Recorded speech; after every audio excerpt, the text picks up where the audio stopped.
Hey everyone, my name is Emily Dersher. I am currently one of the teaching assistants at the University of Kentucky, and today I'm going to give you some tips on how to perform the 2020-2021 Kentucky All-State Keyboard Primary Etude.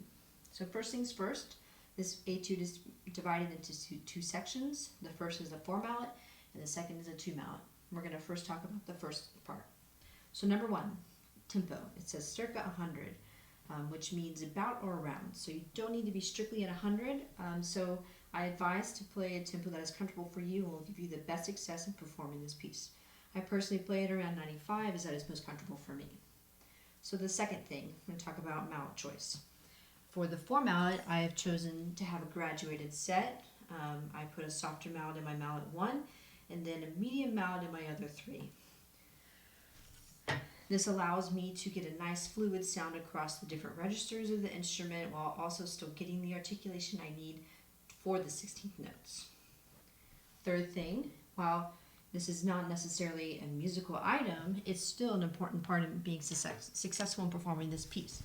It's having a black towel and a music stand to hold your mallets because you do have to transition from 4 to 2 in the middle and you don't want to make any unnecessary noise. So just put a black towel on a music stand and your mallets will go on without making any unnecessary sound. Let's move on to the fourth thing, arpeggios. So this piece, in the first half, you'll need to learn your arpeggios, which is comprised of the 1, the 3, and the 5 of any given scale.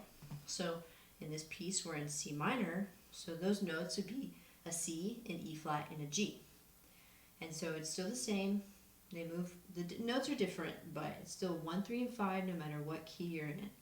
And so as long as you learn your arpeggios, learning this piece becomes a lot easier because you understand what it's built off and you can understand where the notes will head. So the fifth thing, the last thing, permutations.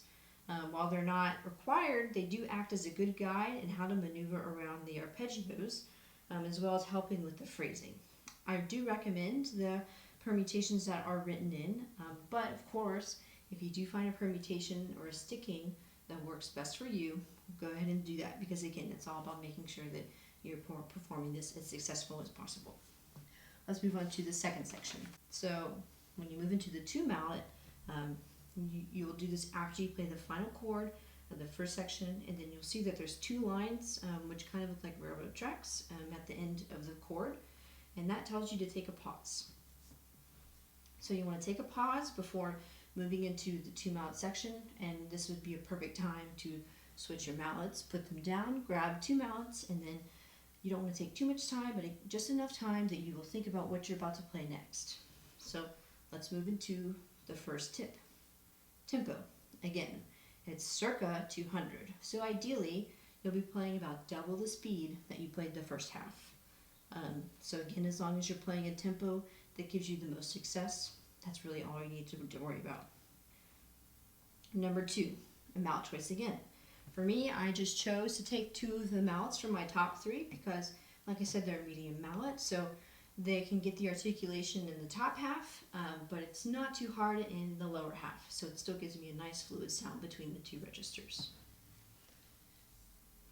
So number 3, let's talk about the phrasing. So the left hand plays the same 2 measures, while the right hand plays a melodic line over the top of that. You want to keep the left hand softer while making sure that you're phrasing the right hand, the repeated 8th notes on top of that. Keep note, for measures 21 and 22, I recommend playing all of that with the right hand as to keep within the phrasing, and then also to allow time to set up the left hand for those octave A flats. So let's look on to the 4th. We're going to talk about the rolls. So when performing the rolls in measures 28 and 29, I chose to attack the rolls with the double stop due to the accents, and then I began the roll with my left hand. You will always want to begin rolls with your left hand because usually the left hand contains the bass, which is the harmonic voice, and it makes the most sense in terms of that. So I play the rolls and I use my left hand to guide. And this will also be true for the last roll at the end. So I hope some of these tips help you in your success, and I wish you the best luck in your performance for the All-State Etudes. Thank you.